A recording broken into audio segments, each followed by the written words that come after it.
One of the cool things about our product is we are this aforementioned two-sided marketplace, and we don't just offer value to employers. We actually also offer a lot of value to engineers.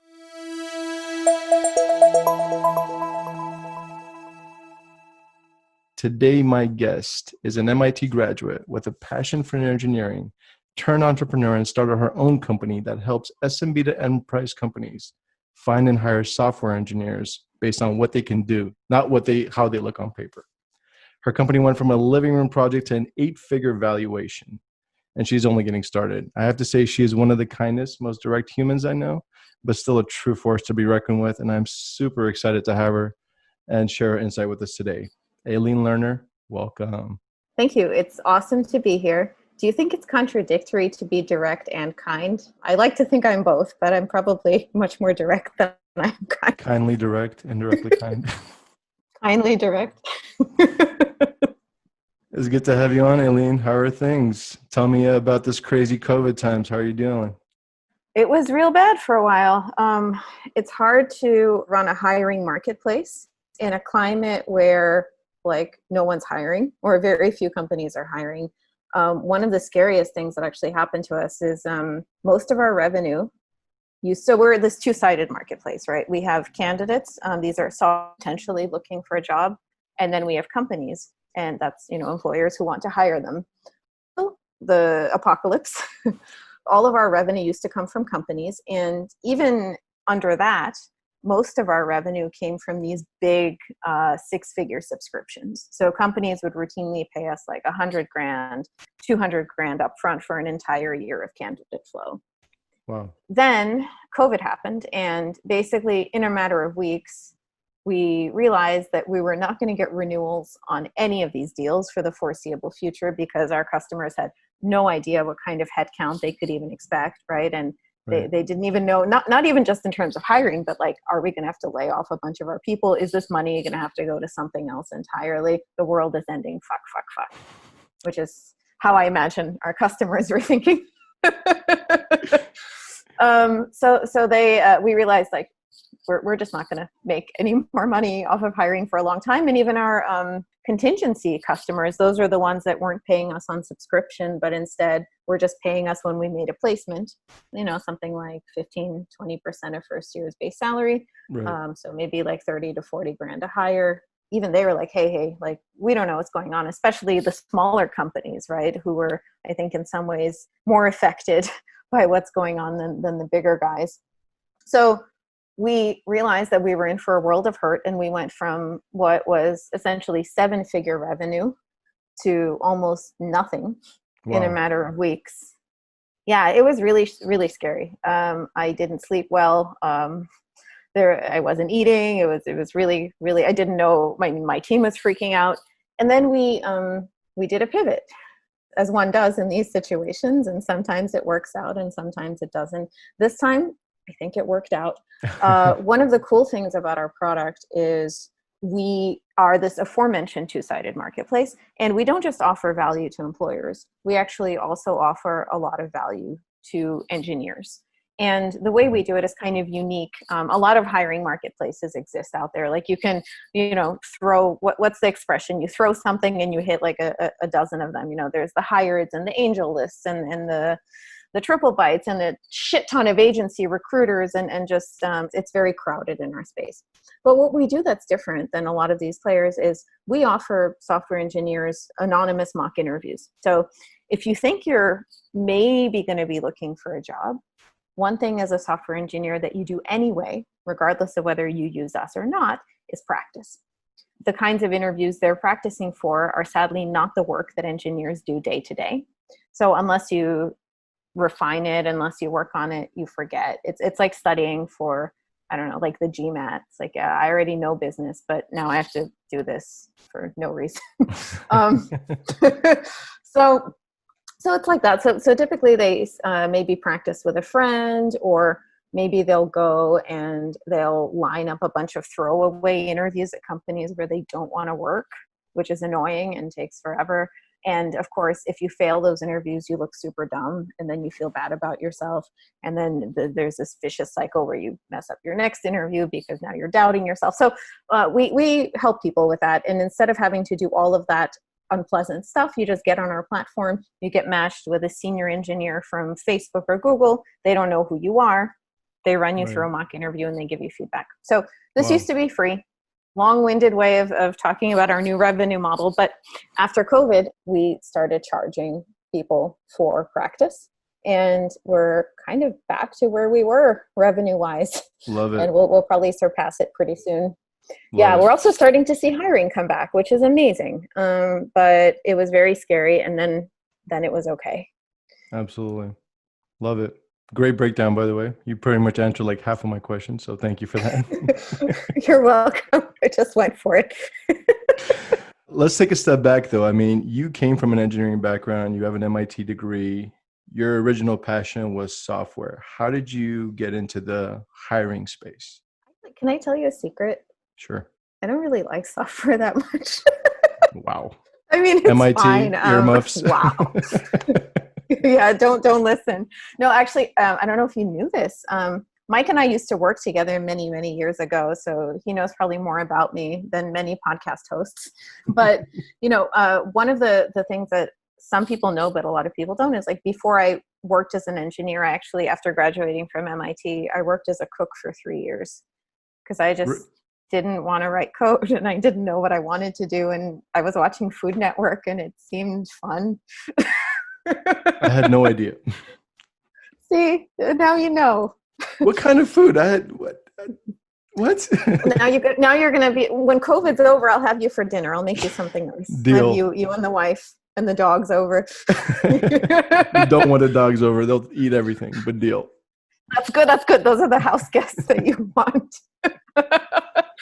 Wait, so you? I did a bunch of I did like Italian. I did California cuisine. I worked in some Michelin star restaurants here, and I wasn't that good at it. So then I went back to software when I realized that I was probably never going to be a celebrity chef.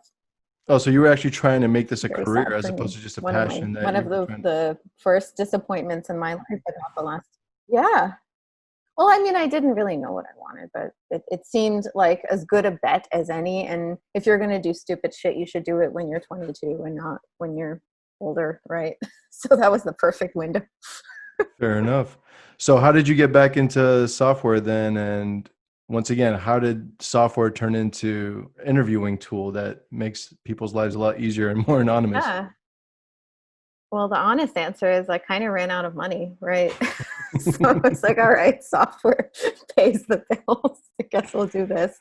Remember, viewers, direct, kind and direct. I said it from the get-go, so there it is. But no, I was fortunate. I ended up at a really cool company, and that's how you and I met. Right. I was working at this place called QuickTime, which is doing great and is still around.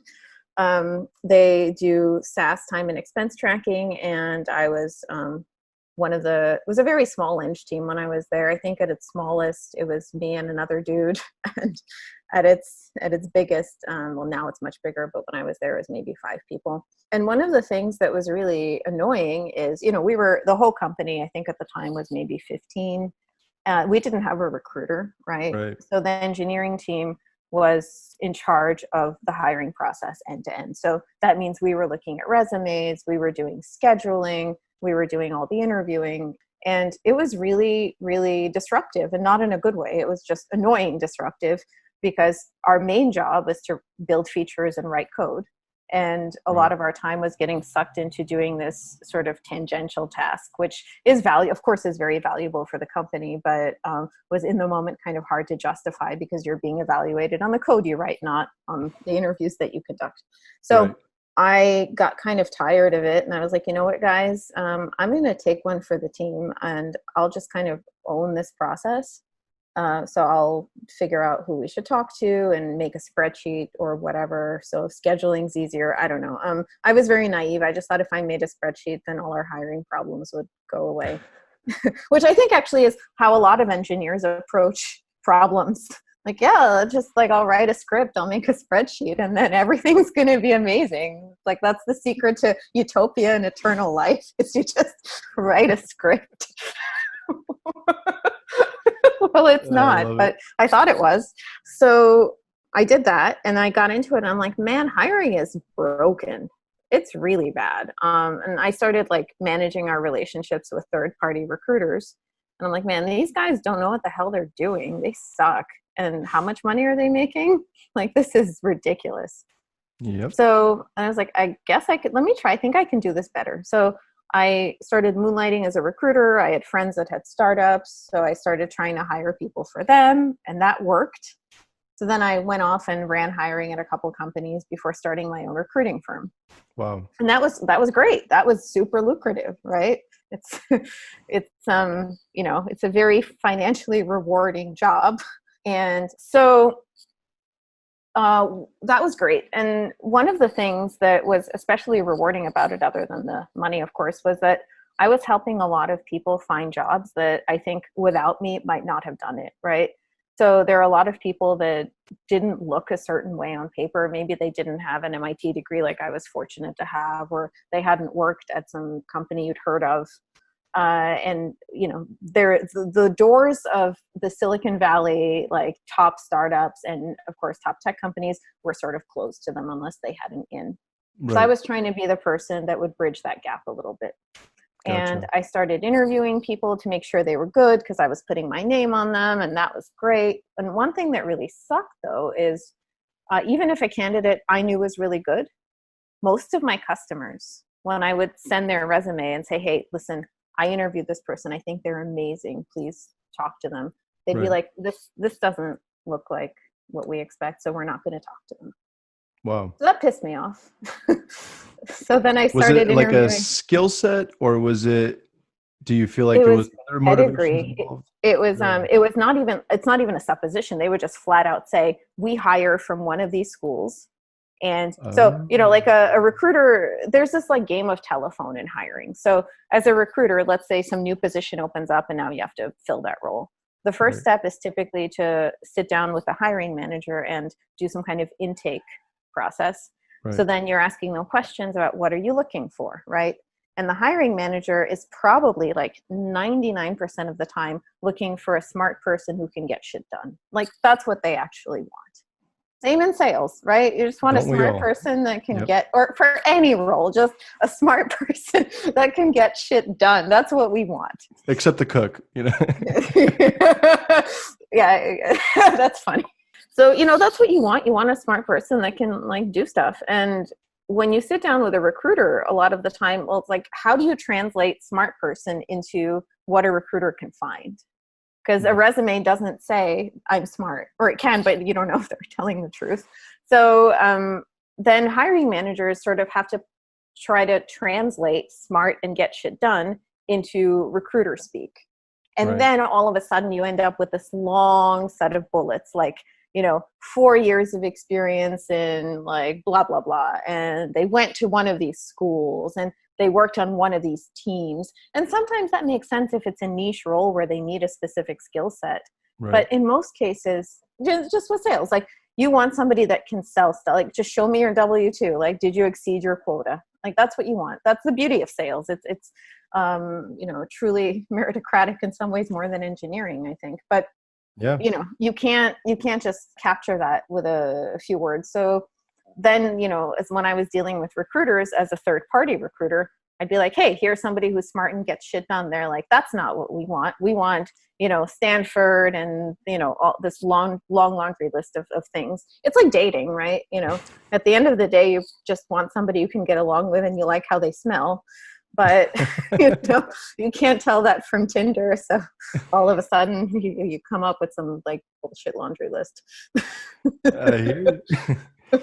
So you went from it sounds like an individual contributor. You had your own kind of business, but you were just kind of managing all the day-to-day. What inspired you to take this a step further and start hiring employees, fundraising, et cetera? Yeah. Well, I mean, I shut down my recruiting firm because I was just getting so frustrated with working, being limited and not being able to actually get good candidates, good jobs, right? So I was like, how can that's I right. When you had Aline Lerner LLC. I remember LLC? Yeah, that that. was so silly.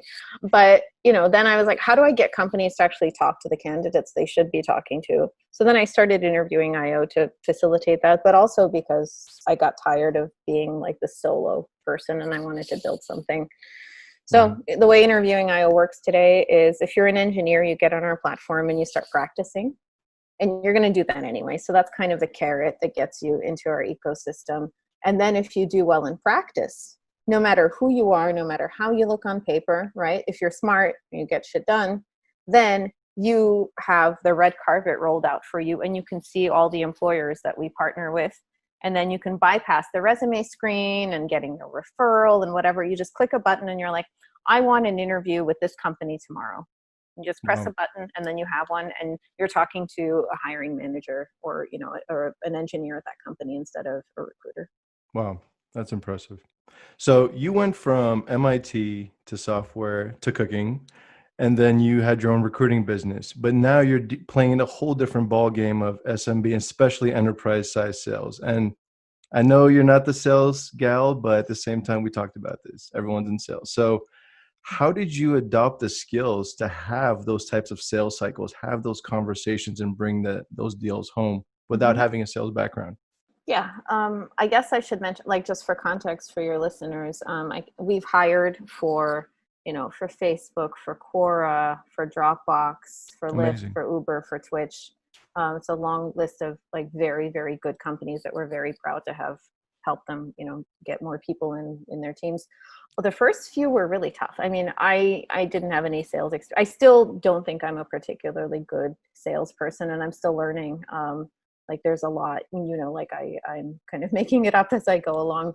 But the first few deals that we got started as pilots. And it seemed to me like the best person to talk to at these organizations was probably somebody that was actually feeling the pain.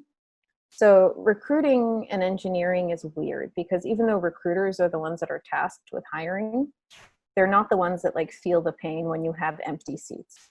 Like that's actually the person that's running the team. And often their headcount is directly tied to their career advancement, right? Like how many people did you manage? How much did you grow your team? So those folks, especially maybe at the director level, are the ones that have the most skin in the game. So our thought was, how do we get in front of these people? And then how do we just get them to try our product? Because we were confident that once they tried it, they would see that our candidates were way better than what they were getting from inbound, maybe from their own recruiting team.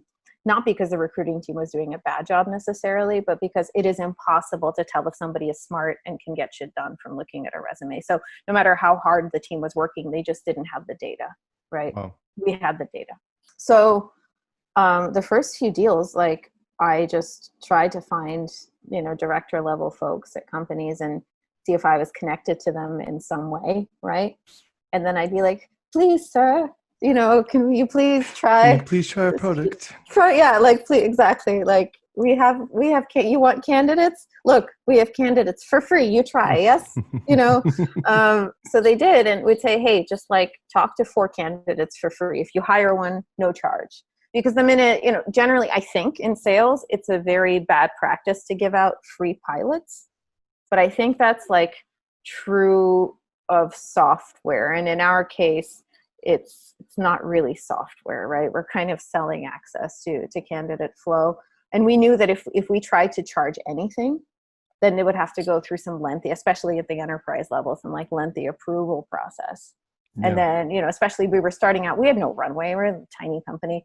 If we were sitting waiting for 6 to 9 months or whatever these long enterprise sales cycles look like, then we'd be screwed, even if we did a good job. Yeah. So we were really trying to get somebody inside to be a champion for us. And the way we got that was just by offering them the chance to talk to our candidates for free. And then they talked to the first few, and then it kind of became clear that this was working. And then when they went to speak to whoever held the purse strings, generally the recruiting team had budget, there would be a director that would be like, hey, we want this. And then that changed things. Rinse and repeat. Love it. Mm-hmm. So you closed some big deals, 6-figure deals, looks like. really great. I mean, from someone that doesn't have any sales experience, but you found out who your target market was, your champion was, their pain was. So believe it or not, you were in a sales cycle. Kudos to you. Yes. Thank But then you. you took it a step further. You got 10 investors to back you on this deal, back you on this product. And I know that's no easy task. And working in Silicon for over 10 years now, talking to a lot of investors, capitals, etc. How did you do that? How did you prep yourself to go into that type of game? And what is some advice you would give to some of our viewers that are kind of tackling this right now? Yeah, it's tough. So we raised our first bit of funding even before we started selling anything. So we were pre-revenue when we raised our angel Nice. round. But what we did have, which I think in some ways was better than revenue that early on, is when I first got the idea for interviewing IO.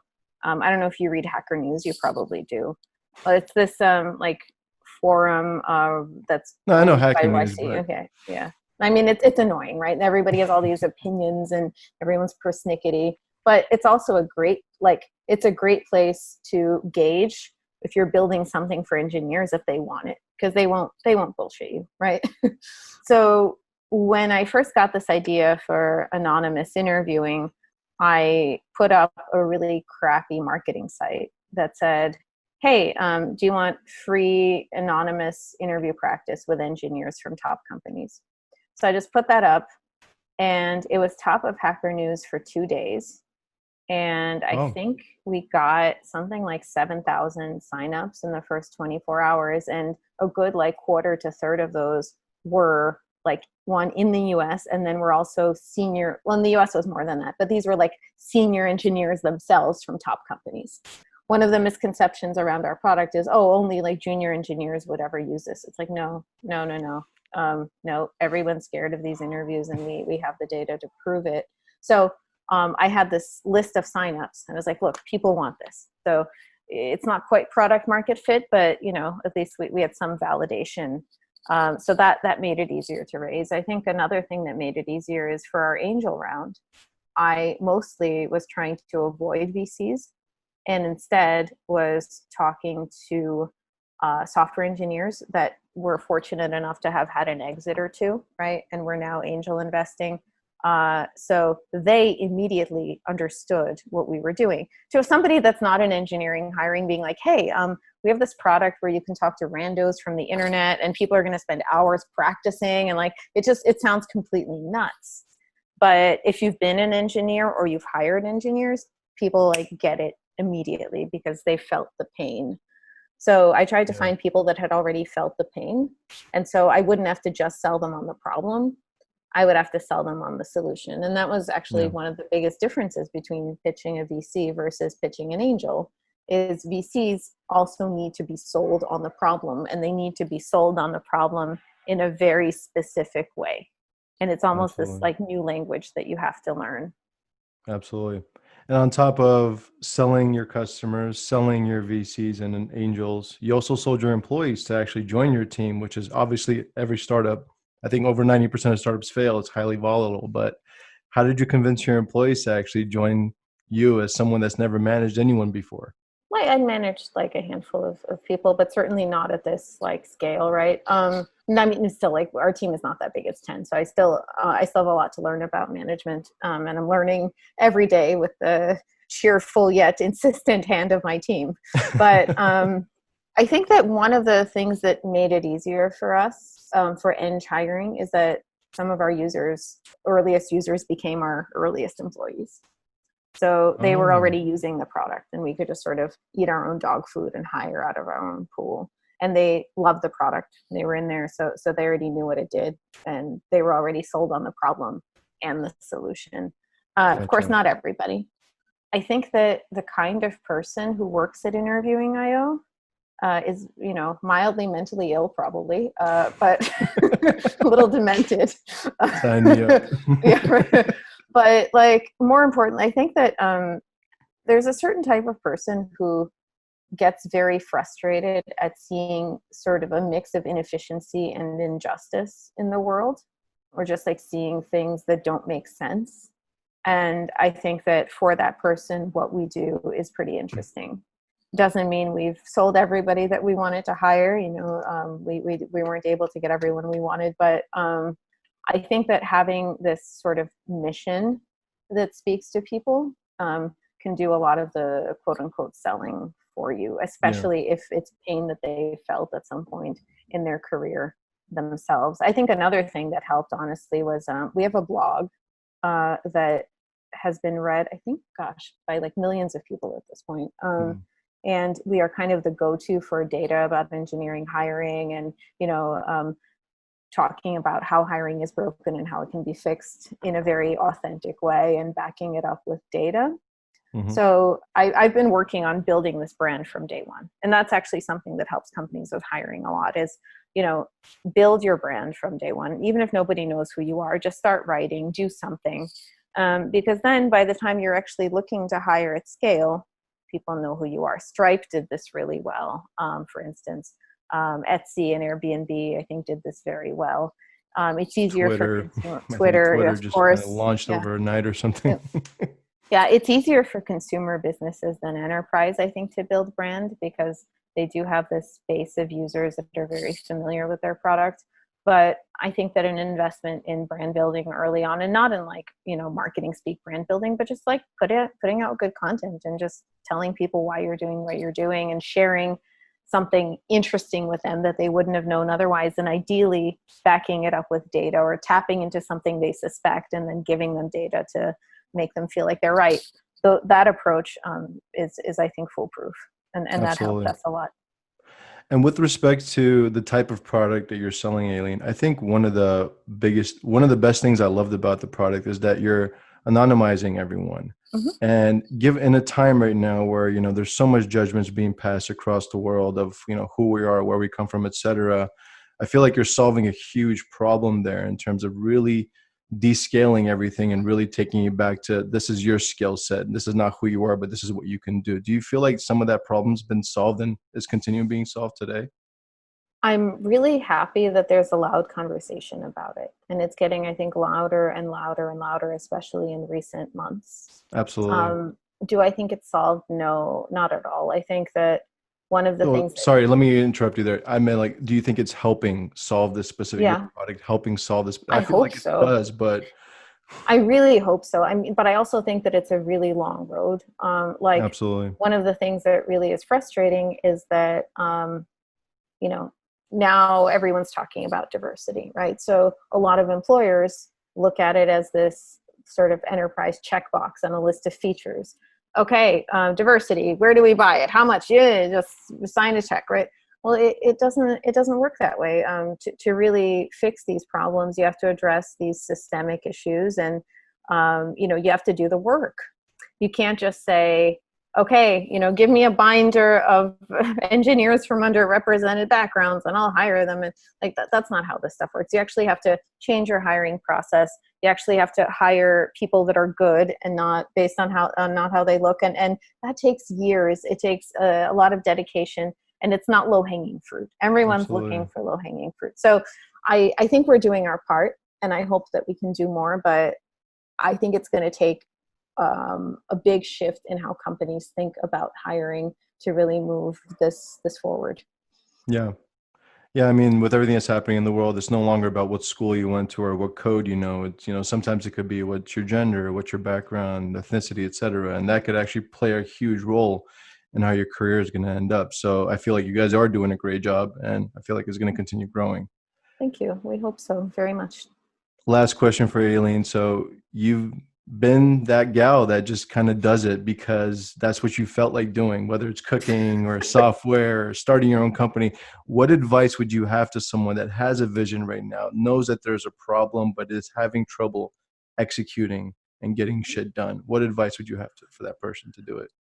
Well, I'll tell you a story. Like, I came up with this idea for a t-shirt recently, and I was like, hey, what if I sell t-shirts online and like give the money to charity? I was just curious, like, how do you even start like a t-shirt business? So I went and Googled, how do you start a t-shirt business? And the stuff I got made me never want to start a business ever again, right? It was just these pages of like, well, you have to incorporate, and then you have to have a business plan, and and I'm like, I still don't really know how to make a business plan or like what that really is. I know spreadsheets, I guess I can do projections, but like I've seen people like walk around with these glossy binders that say business plan. I'm like, what the fuck is in there? I don't know.